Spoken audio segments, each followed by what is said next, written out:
నరాలను బలహీనపరుస్తూ రక్తం పిండే పిచాచాల్లాగా రాష్ట్ర ప్రజల మీద పడ్డారని ఈరోజు గణాంకాలతో సహా మీ దృష్టికి తెస్తాను. ఏమిటి చంద్రబాబు నాయుడు గారి లక్ష్యం ఏమిటి? చంద్రబాబు నాయుడు గారికి 72 సంవత్సరాలు వచ్చినాయి, 72, 74 వచ్చినాయి. ఇదే చిట్ట చివరి అవకాశమని ప్రతి శాసనసభ్యుడు, వాళ్ళ పార్టీకి సంబంధించిన ఏమాత్రం రాజకీయ జ్ఞానం ఉన్న వాళ్ళు ఎవరైనా సరే చంద్రబాబు నాయుడు గారికి ఇదే చివరి ఎన్నికలు, ఇదే చిట్ట చివరి ముఖ్యమంత్రి అవకాశమని జగమెరిగిన సత్యం. కాబట్టి ఉన్న కొద్ది కాలంలో భారీగా దోచుకోవటం ఎలా అనేది ఇప్పుడు ప్రణాళిక. ఆ ప్రణాళికని విజయవంతంగా అమలుపరుస్తుంది కూటమి ప్రభుత్వం. ఎలా చేయగలుగుతుంది? ఇంత పకడ్బందీగా, ఇంత చాకచక్యంగా ఎలా చేయగలుగుతున్నారంటే దానికే ఆయన చెబుతున్న నా రాజకీయ అనుభవం 40 సంవత్సరాల అనుభవం అని నారా చంద్రబాబు నాయుడు గారు అంటున్న అనుభవం అంతా ఏమిటి అని అంటే, రాష్ట్రంలో ఉన్న సహజ వనరులను ఎలా దోచుకోవచ్చు, రాష్ట్రంలో ఉన్న ప్రజలను ఏ విధంగా దోచుకోవచ్చు, ఈ చేత్తో ఇచ్చి ఈ చేత్తో ఎలా తీసుకోవచ్చు. ఇప్పుడు ఆయన ఏమంటున్నాడు, నేను పెన్షన్లను 3,000 ఉంటే 4,000 చేశాను, లేకపోతే ఉచిత బస్సు ఇచ్చాను, లేకపోతే సిలిండర్లు ఇచ్చాను, లేకపోతే ఇంకోటి ఏదో ఇచ్చాను. 2-3 పథకాలు సూపర్ 6 ప్లేస్లో సూపర్ 3 ఇచ్చాడు. ఇప్పటికి ఆ సూపర్ 3 ఎలా ఇంప్లిమెంట్ చేస్తున్నాడో, ఇలా ఇచ్చి ఫ్రీ బస్ ఇచ్చాడు, పెన్షన్లు కోసేశాడు. ఫ్రీ బస్ ఇచ్చి పెన్షన్లు కోసేశాడు, అంటే వికలాంగుల పెన్షన్లు కోసేశాడు. అంటే ఎలా చంద్రబాబు నాయుడు గారి అనుభవం ఈజ్ రాష్ట్ర వినాశనం, రాష్ట్రాన్ని నాశనం చేసే అనుభవం కనుక్కున్నాడు ఆయన. రాష్ట్రాన్ని బాగు చేసే అనుభవాన్ని పైకి చెబుతూ P4 అంటూ రాష్ట్రాన్ని అతలాకుతలం చేసే నాలెడ్జ్ని టన్నుల కొద్దీ తెలుసుకున్నారు చంద్రబాబు నాయుడు గారు. నువ్వు ఇంకా కూడా 20వ సంవత్సరం పరిపాలిస్తా కూడా ఈ రాష్ట్రంలో P4 తేవాలంటున్నావంటే నీ అధ్వానమైన పరిపాలన ఎలా ఉంది? నువ్వెంత భ్రష్టు పట్టించావు ఈ రాష్ట్రాన్ని. ఈ రాష్ట్రంలోని జనాల యొక్క ధనం, మాన ప్రాణాలను ఎలా దోచుకు తిన్నావు, ఇప్పుడు ఎలా తింటున్నావు, ఎలా తిన్నావు అనే దానికి 2014లోనే నువ్వు భయంకరంగా దోచుకున్నావు. ఎలా దోచుకున్నావు?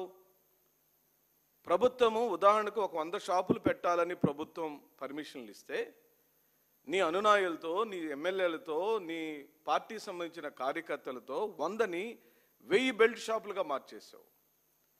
100 షాపుల్లోనే కొనుక్కునే అవకాశం ఉన్న పేదవాడికి నువ్వు కిళ్ళి కొట్లలో, కిరాణా షాపులలో, వీధి చివరిలో ఉన్న చిట్ట చివరకు సాధారణమైన బంకుల్లో కూడా మద్యాన్ని ఏర్లై పారించిన చరిత్ర 2014-19 కాలంలో నారా చంద్రబాబు నాయుడిది.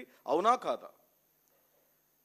ఆ విశృంఖలమైన పరిపాలనలో, ఆ విశృంఖలమైన దోపిడీలో ప్రజలను ప్రత్యక్షంగా దోచుకోవటం ఒక మార్గము, పరోక్షంగా దోచుకోవటం ఇంకొక మార్గము. ప్రత్యక్షంగా ఎలాగూ నువ్వు ప్రజలకు రావాల్సిన, హక్కుగా రావాల్సిన ఏ ఒక్క పథకాన్ని సక్రమంగా ఇవ్వకపోగా, వాళ్ళకి ఇవ్వాల్సిన సంక్షేమాన్ని ఇవ్వకపోగా, ఆ రోజున 2014-19 గురించి నేను జ్ఞాపకం చేస్తున్నా. 2014-19 కాలంలో నారా చంద్రబాబు నాయుడు ఇచ్చిన ఏ ఒక్క హామీని అమలుపరచలేదు. అది రైతు రుణమాఫీ కావచ్చు, డోక్రా రుణాల మాఫీ కావచ్చు, ఇన్పుట్ సబ్సిడీ కావచ్చు, గిట్టుబాటు ధరలు కావచ్చు, ఏ ఒక్క అంశాన్ని చేయలేదు. అదే సమయంలో పరోక్షంగా ఎలా దోచుకున్నాడు అనంటే,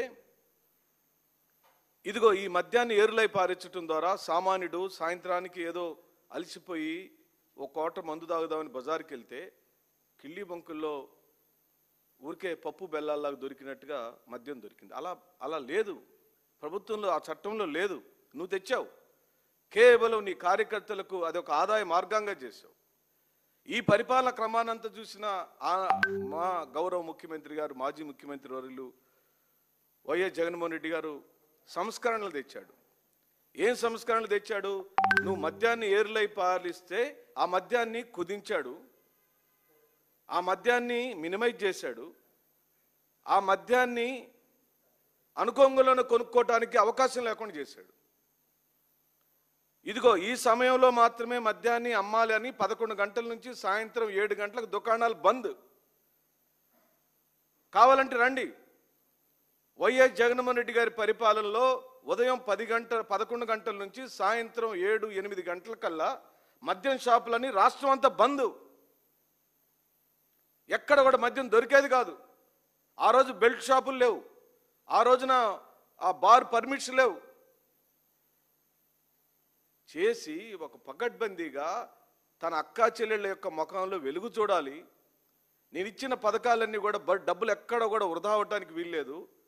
నా అక్కకి ఒక టీవీ కొనుక్కునే స్తోమత రావాలి, ఒక ఫ్రిడ్జ్ కొనుక్కునే స్తోమత రావాలి, ఆ డబ్బులంతా ఆదాయం కావాలి. నేను పథకాలు ఇస్తున్నాను, ఆమె ఆర్థిక పరపతి పెరగాలి, ఆవిడ విలువ పెరగాలి, ఆ ఆత్మగౌరవం పెరగాలి, తన పిల్లలకు పెళ్లిళ్ళు చేసుకోవాలి, పిల్లలను చదివించుకోవాలని పథకాల పరంపర ఇచ్చాడు. ఒక్కొక్క ఇంట్లో లక్షల కొద్దీ డబ్బులు. ఆ రోజున కరోనా వచ్చినప్పుడు కూడా ప్రియమిత్రులారా, కరోనా మహమ్మారి దేశాన్ని, రాష్ట్రాన్ని, ప్రపంచాన్ని పట్టి పీడిస్తే కూడా ఈ రాష్ట్రంలో మాత్రం కొనుగోలు శక్తిని పెంచిన మొట్టమొదటి రాజకీయ నాయకుడు ఈ దేశంలో జగన్మోహన్ రెడ్డి మాత్రమే.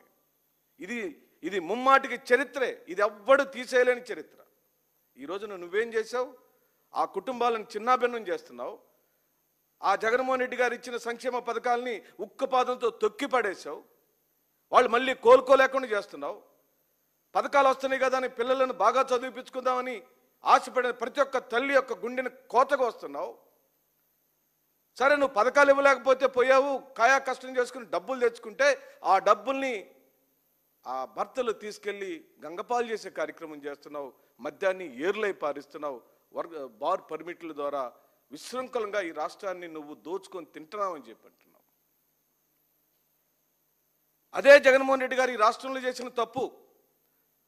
వైఎస్ జగన్మోహన్ రెడ్డి గారు బార్ షాపులు తగ్గించడం తప్పు. చంద్రబాబు నాయుడు వారికి అధికార ప్రతినిధులు బహిరంగంగా ఓ మాజీ ముఖ్యమంత్రి ఈ రాష్ట్ర ప్రజలకు ఏమని పిలిపిస్తాడండి? ఎన్నికల హామీల్లో ఆయన చెప్పిన హామీలు ఏమిటి? నువ్వు ఏ మందు కావాలంటే ఆ మందు నేను నీకు ఇస్తాను, నువ్వు అనుకున్న తడవే నువ్వు మందు తాగొచ్చు,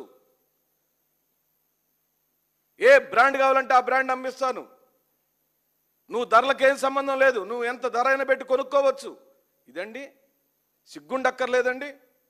నువ్వు 40 సంవత్సరాలు 45 సంవత్సరాల రాజకీయ అనుభవాన్ని పదే పదే చెప్పుకునే మీరు ఈ విధంగా రాష్ట్ర ప్రజలను, అమాయకమైన ప్రజలను, ఆ అలవాటుకు బానిసలైన ప్రజలను ఈ విధంగా ఏమార్చి వాళ్ళ జేబులను గుల్లజేసి వీధికి వాడకి బార్లను విచ్చలవిడిగా విశృంఖలంగా ఓపెన్ చేశాడు చంద్రబాబు నాయుడు.